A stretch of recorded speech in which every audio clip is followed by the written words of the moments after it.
오늘은 요나서 강의 네 번째인데요. 요나서 2장 7절에서 10절까지 다 같이 한번 읽었으면 좋겠습니다. 요나서 2장 7절에서 10절까지 요나의 기도인데요. 지난주에 이어서 또 요나의 기도 이어서 요나서 2장 마지막 절까지 7절에서 10절까지 다 같이 합독하겠습니다. 시작. 내 영혼이 내 속에서 피곤할 때 내가 여호와를 생각하였더니 내 기도가 주께 이르러 싸우며 주의 성전에 미쳤나이다.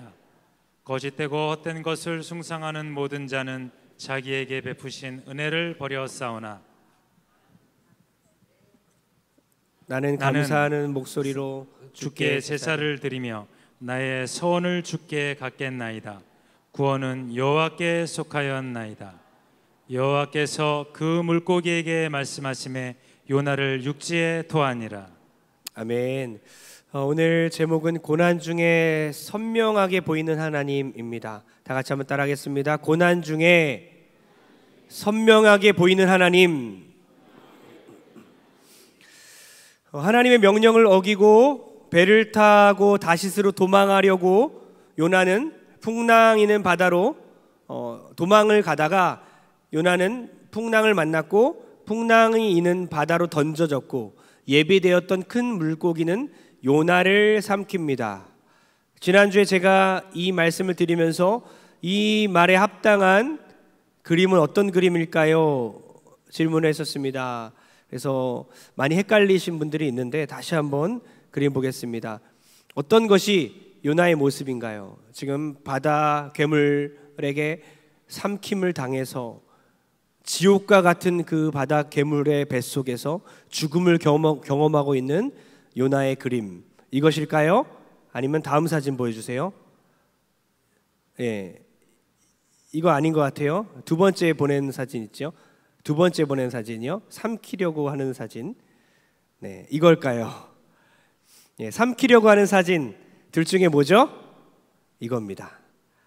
예, 첫 번째 아까 그림은요, 그냥 우리가 초등부 때, 유치부 때 이쁘게 아주 선하게 행복하게 그린 그림이지만 사실 요나는 바닷속에 던져졌고 바다 괴물의 입속에 들어가게 되죠. 죽음을 경험하는 겁니다. 그리고 나서 나중에 3일 만에 바다 괴물은 요나를 뱉어냅니다.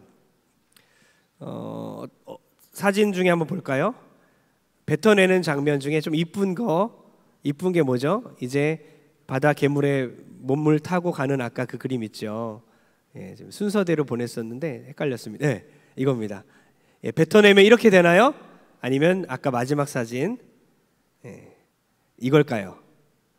예, 이겁니다. 후자예요. 다 두 번째 거예요. 무시무시하지 않습니까? 우리는 아주 선하게 요나가 바다 괴물의 바다 물고기 고래인가 그 뱃속에서 아주 차분하게 등불을 켜고 기도하는 장면을 떠오르지만 그게 아니라 그랬어요. 하나님이 요나를 삼키려고 살해하라고 그렇게 잡아먹게 했던 것이죠. 요나는 물고기 뱃속에서 편안하게 기도한 게 아니라 물고기 뱃속에서 죽음을 경험했고 바다 밑바닥까지, 바다 밑에까지 내려갑니다. 영적인 의미로 보면 그는 하나님의 낯을 피해 가장 밑바닥까지 내려갔습니다. 그는 점점 내려갔습니다. 다시스로 가는 배를 타려고 욥바로 내려갔지요. 내려갔다고 적혀 있습니다. 그리고 욥바에서 배를 타기 위해 또 내려갔다고 적혀 있습니다. 그리고 배를 탄 후에도 잠을 자러 배 밑바닥으로 내려갔다고 적혀 있어요. 그리고 급기야는 바다 괴물에게 삼켜져서 바다의 심연 깊은 곳으로 내려갔다고 성경은 기록하고 있습니다. 그는 내려가고 있었습니다. 그때서야 완전히 내려갔을 때에서야 그는 기도하기 시작했죠. 그의 단단한 마음이 부서지고 깨지고 무너지고 죽게 됩니다. 언제요? 완전히 바닥을 칠 때, 바닥까지 내려갔을 때 그때서야 기도줄을 온전히 붙들고 있는다는 것입니다. 우리의 인생이 완전히 파산을 경험하면 그때서야 하나님을 더욱더 선명하게 더욱더 가까이에 보이게 되는 것입니다. 인생이 내리막길 중턱에 계십니까? 그때 주님을 만나면 어느새 인간은 다시 교만해져요. 중턱으로 내려가다가 다시 올라가면 교만해집니다.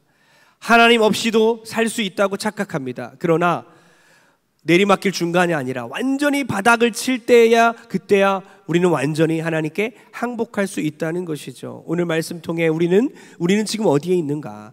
내리막길 중턱에 있는가? 그렇다면 완전히 내려가게 하소서. 그리고 바닥에서 하나님의 주권을 인정하게 하시고 다시 올라오게 하여 주옵소서. 하나님의 구원을 경험하고 올라오게 도와주옵소서. 겸손과 믿음을 간직한 채 올라오게 하여 주옵소서. 그렇게 기도하고 결단하는 저 여러분들에게 주의 이름을 축원합니다. 고난 가운데 하나님의 주권을 인정하라. 고난 가운데 하나님의 주권을 인정하라. 요나는 고래 뱃속으로 들어갔습니다. 그리고 요나는 드디어 하나님께 항복합니다. 요나는 드디어 하나님의 주권을 인정하게 되었죠. 여러분, 요나서를 어떤 책이라고 했죠? 하나님의 주권을 인정하는 책이었어요. 하나님의 주권이 강조되는 책이 요나서입니다. 요나서는 처음과 마지막에 하나님이 주도적으로 말씀하시고요, 요나에게 일어나라고 2번 명령하시고요, 큰 바람을 바닷 가운데로 보내시고 요나가 담배를 막 흔드십니다. 니느웨의 회개를 보시고 심판을 멈추시고요, 박넝쿨을 자라게 하시고 벌레를 예비하사 박넝쿨을 갉아먹게 하시고 동풍을 보내셔서 요나의 머리에 쬐게 하시고 오늘 본문처럼 큰 물고기를 예비하셔서 요나를 삼켰다가 그리고 3일 만에 뱉어내게 하십니다. 누구도 하나님의 뜻을 좌절시키거나 하나님의 뜻을 꺾을 수는 없습니다. 그러니까 요나서가 우리에게 가르쳐주는 것은 하나님의 주권입니다. 하나님의 주권에 순종할 거냐 아니면 거절할 거냐, 여러분에게 달려 있어요. 그리고 여러분이 순종 안 해도 상관없습니다. 어차피 결국에는 하나님이 여러분을 하나님이 원하는 자리에 강제로 그렇게 앉히실 것입니다. 그것이 하나님의 주권의 비밀이에요. 바다에서 요나가 죽지 않고 사는 법이 뭡니까? 바다에 떨어진 요나가 죽지 않고 살아갈 수 있었던 비결은 뭡니까? 급하게 물고기가 준비되어 있어야 합니다. 하나님 명령하셔서 급하게 물고기가 그곳에 있게 하셨고, 요나가 바다에 떨어지자마자 그를 잡아먹게 함으로써 그가 익사하지 않게 하셨죠. 하나님의 그 주권적인 역사는 우리가 이해할 수 없는 방식으로 이루어지고 있는 거예요. 여러분, 하나님의 그 주권이, 놀라운 은혜가 2장의 요나의 기도에 숨어 있는데요, 바로 뭐냐면 시제입니다. 시제. 과거, 현재, 미래, 이 시제 있지 않습니까?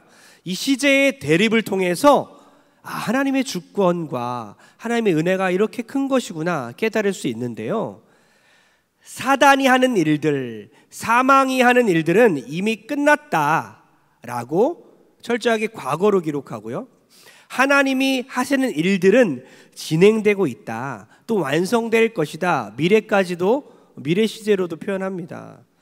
근데 이 히브리어 문법을 보면요, 좀 더 명확히 알 수 있는데요, 번역이 안 돼요. 히브리어 문법은, 히브리어 문법 자체가, 그 시제 자체가 번역을 통해서는 할 수가 없어요. 영어도 안 되고 한국말도 안 돼요. 그런 시제는 히브리어에만 있기 때문이에요. 여러분 잘 들으십시오. 머리가 멍해지죠? 히브리어 시제에는요 2가지 시제만 있어요.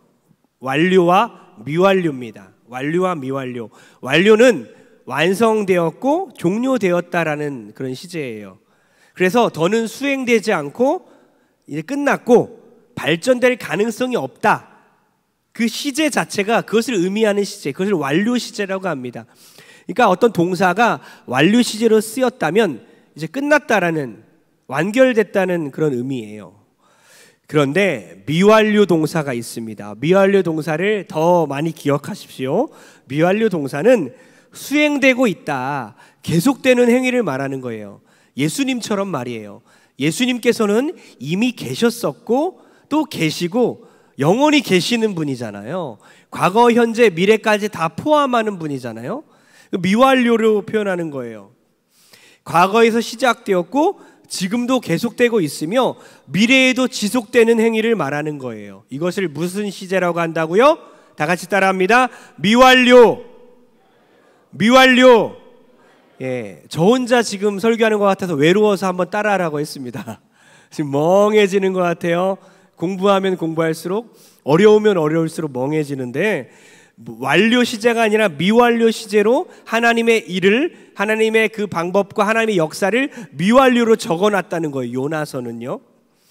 그러니까 하나님의 구원의 일은 완료가 아니라 미완료 시제, 그러니까 태초부터 시작된 그 하나님의 사역은 지금도 수행되고 있고 발전되고 있으며 중단되지 않고 있다는 거예요. 모든 미래가 다 하나님께 속해 있는 줄 믿습니다. 요나의 기도 속에 숨어있는 이 시제의 대립은 이 신앙 고백으로 드러나는데요, 사망의 일에는 과거 시제, 생명의 일에는 미래 시제로 쓰여 있기 때문에 모든 일이 다 하나님의 주권에 달려 있구나, 사망의 일, 사단의 일, 지옥의 일은 끝났구나. 그러나 바로 하나님의 일, 하나님의 사역, 하나님의 역사는 끝나지 않았고 지금도 진행되고 있으며 더 발전되고 있으며 영원히 지속되는 것이구나. 할렐루야! 믿으시기 바랍니다. 시제의 대립을 통해 하나님의 주권을 나타내고 있어요. 또 3절에서 요나의 기도 가운데 하나님의 주권을 드러내고 있는데요, 다 같이 읽겠습니다. 시작. 주께서 나를 깊음 속 바다 가운데 던지셨으므로 큰 물이 나를 둘렀고 주의 파도와 큰 물결이 다 내 위에 넘쳤나이다. 누가 던졌다고요? 자기를? 주께서 나를 바다 가운데 던지셨구나. 주님의 주권을 인정하기 시작했어요. 선원들이 들어서 제비뽑기에서 던진 게 아니라 주님께서 나를 던져버렸구나, 바다 가운데로. 그리고 뭐라고 적혀있냐면, 다시 3절 보여주세요. 3절 다시 한번 볼게요. 좀 전에 있었던 거, 좀 전에 보여줬던 3절. 주께서 나를 깊음 속 바다 가운데 던지셨고 큰 물이 나를 둘렀고, 누구의 파도? 주의 파도라고 적혔어요. 그리고 이거는 이제 여기는 개역 개정엔 드러나 있지 않지만 영어에도 그렇고 그리고 원어에도 주의 큰 물결이라고 적혀 있어요. 소유격으로 적혀 있습니다. 주님의 파도와 주님의 물결이 내 위에 넘쳤나이다. 모든 고난의 주권이 하나님께 있구나. 모든 인생의 주권이 하나님께 있구나. 모든 그 인생의 세상의 생사화복을 주관하시는 분은 하나님이시구나. 우리는 우리의 인생의 항해 가운데 내가 붙들고 있는 그 운전대를 주님께 맡기고 주님께서 붙들고 있음을 우리가 깨달을 때 우리의 인생의 모든 문제가 정리가 될 줄 믿습니다. 인생의 해석이 바뀔 줄 믿습니다. 3절을 제가 다시 한번 읽어보겠습니다. 하나님의 주권을 인정하면서 읽어보겠습니다. 3절 다시 한번 좀 전에 읽었던 3절입니다. 주께서 나를 깊은 축복의 바다 가운데로 던지셨구나. 할렐루야. 주님의 사랑의 파도와 주님의 은혜의 물결이 내 위에 넘쳤나이다. 할렐루야. 이렇게 우리의 고난을 주님의 은혜로 해석되어지는 역사가 우리의 가운데 있어지길 소원합니다. 모든 것이 하나님께 달려있으면 내가 아무것도 아니구나, 이걸 깨달을 때 가장 행복한 순간이며 가장 특별한 순간이 됩니다. 나의 무능력을 경험할 때에 하나님의 능력을 경험하게 되는 것이며, 나의 부족함을 경험할 때에 하나님의 충만함을 경험하게 되는 것이며, 내가 아무것도 아님을 고백할 때 하나님이 나에게 모든 것이 되는 줄 믿습니다. 여러분 이따 우리가 부를 찬양이지만 가사를 한번 읽어드리겠습니다. 나는 아무것도 아닙니다라는 찬양인데요, 나는 아무것도 아닙니다. 주님의 사랑이 없으면. 나는 아무것도 모릅니다. 주님의 지혜가 없으면. 나는 아무것도 아닙니다. 주님의 능력이 없으면. 나는 한순간도 못 삽니다. 주님의 생명이 없으면. 이제 내가 사는 것 아니요 그리스도 내 안에 사시니 오직 그의 생명이 나의 생명, 나의 모든 날들도 주의 것. 나는 오직 한 분 바랍니다. 나의 아버지, 나의 구원, 나의 주. 할렐루야. 내가 아무것도 아님을 고백할 때야 비로소 나는 오직 한 분 주님만을 바라고 있는 줄 깨닫는 거죠. 하나님만 바라보게 되는 거죠. 내가 아무것도 아닌 존재임을 깨달을 때야 비로소 내 손에 모든 것이 없고 내가 바닥을 치고 있을 때에 비로소 나의 구주 한 분만이 나의 가장 소중한 분, 주님만 있으면 되는구나.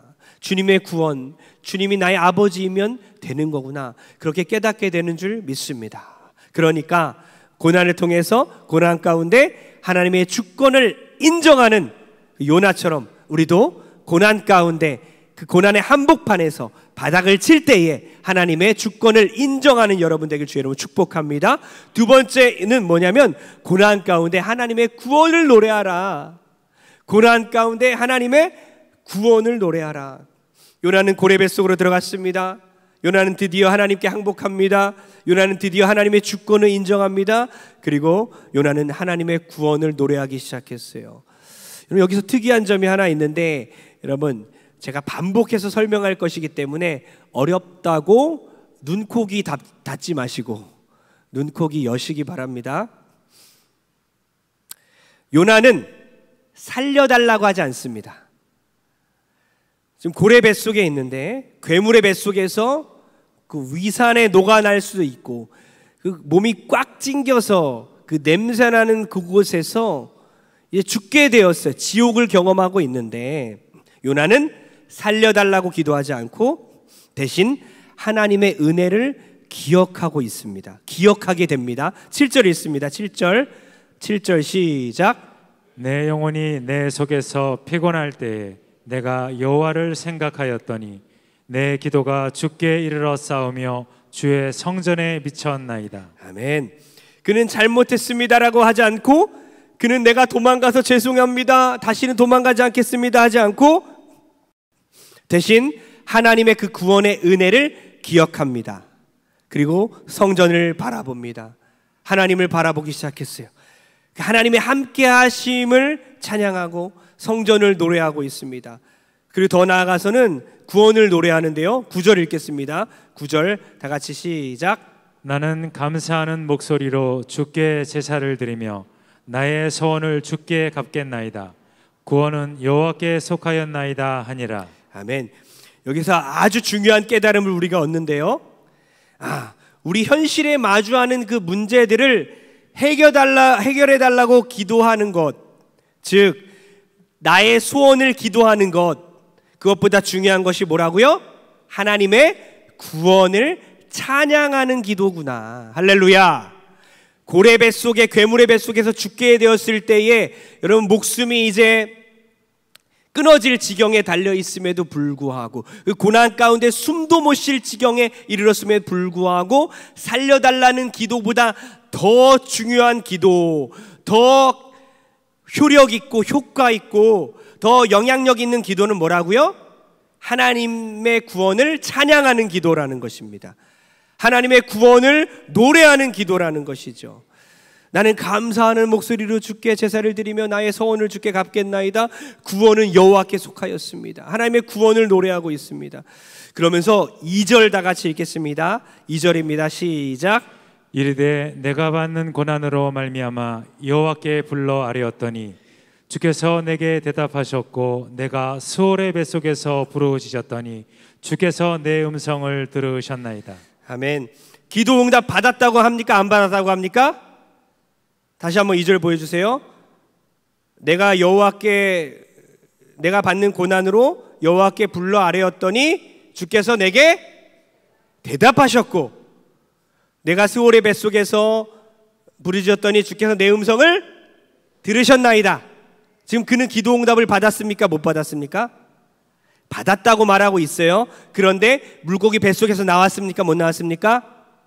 안 나왔습니다. 못 나왔습니다. 자, 여기서 비밀이 있는 거예요. 그는 기도 응답을 이미 받았다고 하지만 기도 응답을 못 받았습니다. 그는 물고기 뱃속에서 못 나왔어요. 구원받지 못했지만 구원받았다고 얘기하고 있어요. 그러니까 기도는 무엇일까? 기도는 내가 원하는 것을 응답받았을 때 응답이 아니구나. 내가 원하는 것을 응답받았을 때 응답받은 게 아니구나. 기도는 내가 비로소 하나님 앞에 항복하며 나갔을 때 그 자체로 응답이구나. 왜죠?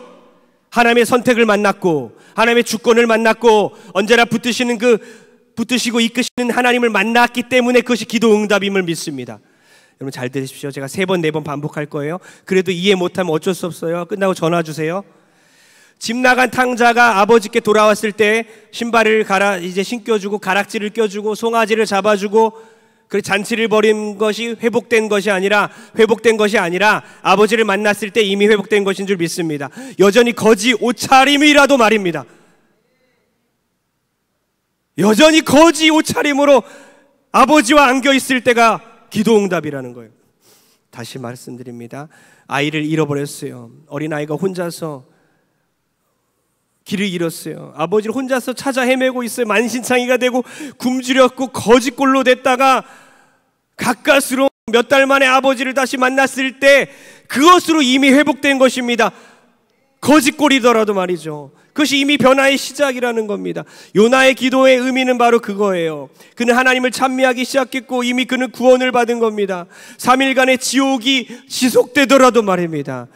여러분 3일의 기간을 확장시켜 볼까요? 10년간 기도 제목이 안 이루어집니다. 20년간 나의 기도는, 우리 가정의 기도는 이루어지지 않아요. 아니 일평생 동안 내가 눈을 감을 때까지 이 가정의 기도 제목이 이루어지지 않고 고난이 끝이 않아요. 끝이 없어요. 눈에 보이지가 않습니다. 기도 응답이 잡히지가 않아요. 여전히 우리 가정은 바닥입니다. 나의 인생은 바닥입니다. 그런데 눈을 떠보니까 하나님이 보입니다. 여전히 나를 사랑하시고 나를 붙드시는 그 하나님을 만납니다. 그것이 바로 기도 응답이 이루어진 것을 믿으시기 바랍니다. 그 자체로 기도 응답인 거예요. 네, 그런 표정일 줄 알았습니다. 너무 외롭네요. 욥에게 가볼게요. 모든 재산이 없어졌습니다. 그는 보통 사람이 경제적으로 힘든 것과 비교가 안 되는 동방의 부자, 최고의 갑부가 파산 신고를 하게 됩니다. 100원도 없어요. 최고의 부자가 마이너스 통장이 됐어요. 욥이 경제적으로 바닥에 쳤기에 그 고통은 우리가 경제적으로 힘들 때보다 몇 갑절, 몇백 배 더 힘들겠죠. 그리고 10자녀가 죽었으니 우리의 자녀가 아프거나 자녀를 잃은 분보다도 그만큼이나 그보다도 더 힘들겠죠. 미치지 않을까요? 모든 자녀가 다 죽었는데 아내까지 저주합니다. 친구들은 정죄합니다. 욥의 인생은 지옥입니다. 요나의 고레뱃속과 같이요. 지구상에서 욥보다 고통스러운 인생은 찾기 힘들 정도로 기가 막힐 웅덩이야 사방팔방 막혀서 숨이 막힐 정도의 고통입니다. 그런데 그가 무엇이라고 고백합니까? 욥기서 말미에 42장 5절에 보니까 다 같이 읽겠습니다. 시작. 내가 주께 대하여 귀로 듣기만 하였사오나 이제는 눈으로 주를 배움나이다. 아멘. 이 욥의 고백에 우리가 동참하기 힘든 이유는, 이해가 안 되는 이유는 욥의 상태는 그대로이기 때문입니다. 요나가 물고기 뱃속에서 하나님을 찬미했던 것처럼 욥은 이 고백을 하는 이 순간에도 재산이 없고 10자녀가 없었고 아내도 친구들도 여전히 그의 편이 아니었습니다. 그런데 그는 기도의 응답을 받은 것처럼, 다 회복이 된 것처럼 귀로만 들었던 하나님을 내가 눈으로 선명하게 보고 있습니다. 고난 중에 만난 그 하나님, 바닥을 칠 때에야 더 선명하게 보이는 하나님을 그는 만났다는 것이죠. 욥은 말년의 복을 받아요. 아주 말년에. 우리는 그 시점만이 기도 응답이라고 하지만 이미 그는 하나님을 보았다는 것, 이미 응답 받았다는 것입니다. 그의 결말이 더 복되지 않아도 된다는 뜻입니다. 아, 외롭습니다. 저 혼자만 이 진리 안에서 기뻐하는 것 같아. 이런 표정을 좀 이해하는 표정. 그런 건가? 저는 욥기서 맨 마지막 절도 이러한 맥락 안에서 보니까 참 흥미롭게 여겨졌어요. 욥기서를 읽다가 오늘 마지막 절을 다시 한번 보면서 마지막 절도 참 재밌네. 42장 17절인데요. 욥기서 마지막 절이에요. 마지막 절은 마지막이잖아요. 다 같이 읽겠습니다. 시작. 욥이 늙어 나이가 차서 죽었더라. 아멘. 늙었다, 죽었다. 그는 그 세상에 없습니다. 세상에 없어요. 그는 아무것도 가져가지 못했어요. 자녀도 재산도 어떤 것도. 그는 결국 죽었습니다. 그러나 그는 살아생전에 하나님을 눈으로 보는 은혜에 참된 복을 받은 줄 믿습니다. 그러니 우리 사랑하는 성도님들, 도대체 은혜가 무엇입니까? 믿음이 무엇입니까? 기도 응답이 무엇입니까? 고난 중에 하나님을 본다 하면 그것이 은혜가 아니겠습니까? 10절, 우리 요나서 맨 마지막 절도 시사하는 바가 커요. 다 같이 읽겠습니다. 시작. 여호와께서 그 물고기에게 말씀하시매 요나를 육지에 토하니라. 3일 밤낮으로 물고기는 요나를 삼키고 있었지만 3일 밤낮의 고난이 끝나고 나서 요나를 뱉어버렸습니다. 그리고 이 요나의 표적, 이 표적의 의미 아시죠? 이 요나의 기적을 표적이라고 하는데요, 이 요나의 표적은 무엇을 가리킵니까? 바로 우리 요한복음 배우고 있죠? 바로 예수 그리스도. 할렐루야. 예수 그리스도의 죽으심과 부활을 상징하고 있는 거예요. 누가복음 11장 29절에 나와 있죠? 다 같이 읽겠습니다. 누가복음 11장 29절입니다. 시작. 무리가 모였을 때 예수께서 말씀하시되 이 세대는 악한 세대라. 표적을 구하되 요나의 표적밖에는 보일 표적이 없나니. 아멘. 기적을 구하는 것 자체가 악한 세대의 상징이라고 합니다. 여기서 잘 들으셔야 합니다. 여지껏 말했던 것이 하나로 일치가 돼서 요나의 표적으로 이제 정리가 돼요. 그래도 이해 안 가면 전화 주세요. 찾아오세요. 인간은 언제나 새로운 기적을 원합니다. 지나간 것은 의미가 없어요. 여러분, 지나간 기적이 여러분에게 무슨 의미가 있어요? 그런 마음이잖아요. 요나는 기억했지만 우린 기억하지 않잖아요. 지금 당장 기적 주지 않으면 기도응답이 아니잖아요. 그렇게 생각하시죠? 지나간 건 의미가 없다고 생각하고 새로운 기적을 날마다 우리는 원해요. 나에게 필요한 유일한 기적이 뭐죠? 하나님이 우리와 함께 하시는 그 기적인데도 불구하고 그 기적은 전혀 원하지 않습니다. 더 많은 기적, 새로운 기적, 인간의 욕망을 위한 기적을 우리도 원하고 있어요. 그래서 예수님은 악하고 음란한 세대가 기적을 요구한다라고 말씀하는 거예요. 왜냐? 이 세대가, 악한 세대가 기적을 요구하는데 그 기적을 요구하는 것 자체가 나는 하나님으로부터 멀리 있습니다 라고 증명하는 것이기 때문이라는 거예요. 다시, 기적을 요구하는 것 자체가, 새로운 것을 원하는 것 자체가 나는 지금 은혜를 받지 못했습니다 라고 증명하는 거예요. 나는 하나님의 사랑을 받지 못했습니다. 하나님이 나와 함께 하시는 것으로 나는 만족하지 못합니다. 나는 예수님의 십자가와 부활로 나는 충분하지 않습니다. 전혀 새로운 사실입니까? 우리는 늘 기적을 경험해야 하고 믿습니다 해야 하고 그래야만 우리가 믿음이 성장하는 것 같고 그래야만 하나님이 나와 함께하는 것 같지만 그게 아니라는 거예요. 이미 우리와 함께 하시는 그 하나님, 그 하나님으로부터 만족하는 것이 믿음인 거예요. 그런 의미에서 예수님은 요나의 기적 외에는 다른 기적은 필요 없다고 말씀하시는 거예요. 요나의 기적은 우리가 원하는 기적이 아니잖아요. 요나의 기적은 예수님의 죽음, 바로 3일 만에 부활하신 그 죽음, 십자가 죽음과 부활의 사건을 의미하는 그 기적이기 때문에 우리는 십자가로 충분해야 하는데 우리는 악한 세대에 살기 때문에 우리 그리스도인들은 십자가로 충분하지 않는 더 나은 기적과 하나님과 함께하는 것만으로도 만족하지 않는 악한 세대를 살고 있다는 거예요. 우리는 요나의 기적으로 충분할 줄 믿습니다. 요나의 기적은 구약시대 과거의 기적만이 아니라 오늘의 기적이며 내일의 기적이며 영원한 기적이기 때문입니다. 요나의 기적을 믿지 않으면 나머지 모든 것은 소용이 없는 거예요. 요나의 기적이 바로 예수님의 죽으심과 부활을 상징하기 때문입니다. 요나의 표적, 이 십자가와 부활의 그 기적만으로 우리는 충분합니다. 요나의 기적을 통해 전해주신 그 십자가와 부활의 말씀을 우리가 믿느냐? 그렇다면 보충적인 기적은 필요 없다 이거죠. 왜냐하면 십자가와 부활을 통해 허락하신 구원의 은혜, 그리고 동시에 주어지는 성령의 함께하심이 있기 때문입니다. 그보다 더 큰 기적이 있느냐?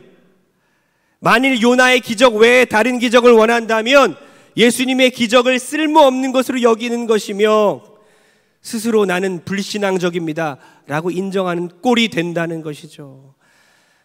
너무나 중요한 가르침이죠. 50% 이해했습니까? 여러분, 나는 예수님으로 정말 충분합니다. 이 요나의 그 마지막 기도를 통해서 우리가 요나가 물고기 뱃속에 있다가 뱉어냄을 통해서 3일 동안 십자가의 그 지옥을, 고통을 경험하신 그 예수 그리스도가 3일 만에 부활하신 그 요나의 기적은 예수님을 가리키는 표적이었구나. 요나의 기적만 필요하다고 말씀하신 예수님의 말씀처럼 나는 예수님으로 충분한가? 구원의 은혜가 전부이며 또 다른 기적은 주님 필요 없습니다. 하나님이 함께 하시는 것으로 나는 정말 충분합니다. 다른 것 없어도 됩니다. 그렇게 고백 못하겠다면 요나가 기록하고 있는 기도에 우상숭배를 회개한 것처럼 우리도 우상숭배를 회개해야 되는 거예요. 그렇게 고백 못하겠다면 우리도 우상숭배에서 완전히 떠난 것은 아니라는 것이죠. 하나님 한 분만으로 만족하고 십자가 은혜로 충분하며 성령의 함께 하심으로 행복한 인생 살게 되길 주의 이름으로 축원합니다. 우리 결론 내리기 원합니다. 반주 좀 작게 주시고요. 오늘 두 가지였습니다. 고난 중에, 고난의 한복판에서 하나님의 주권을 인정하라. 고난 중에서 하나님의 구원을 노래하라.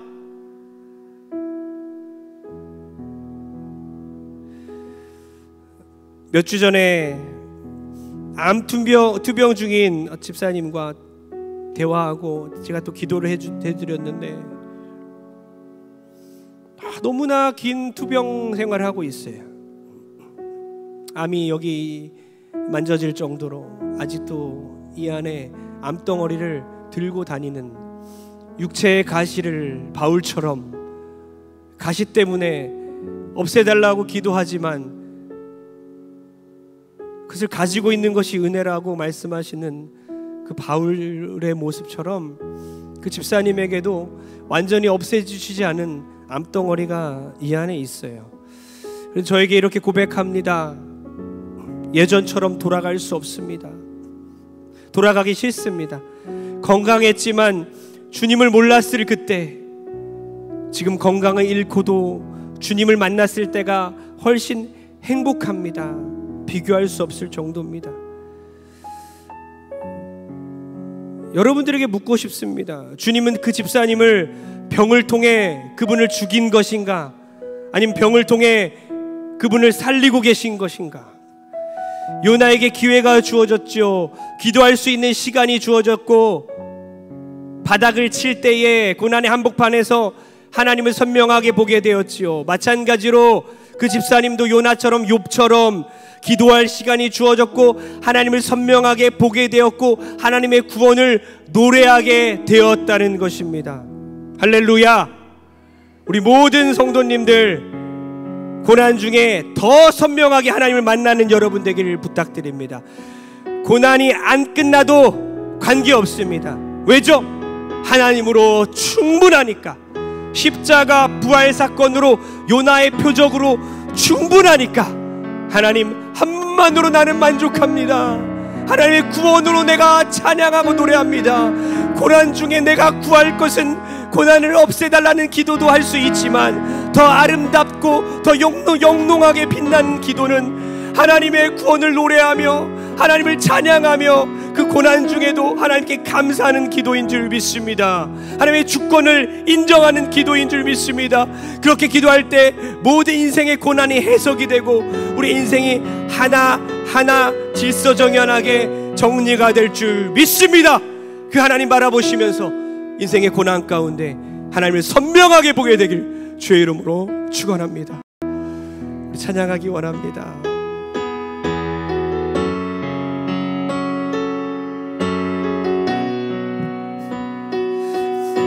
깨끗이 씻겨야 하리 이 찬양을 부르기 원하는데요.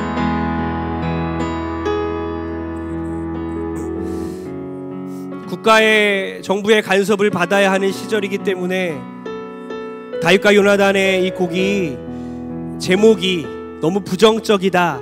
이래서 제목을 긍정적으로 깨끗이 씻겨야 하리라고 바뀌었다고 제가 지난주에 말씀드렸죠. 그러나 우리 그리스도인들은 알아야 되는 거죠.